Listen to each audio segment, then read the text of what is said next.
Sistemimiz böyle bir şey.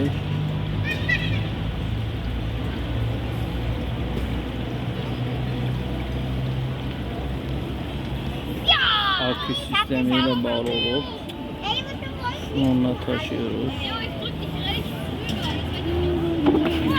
Oo.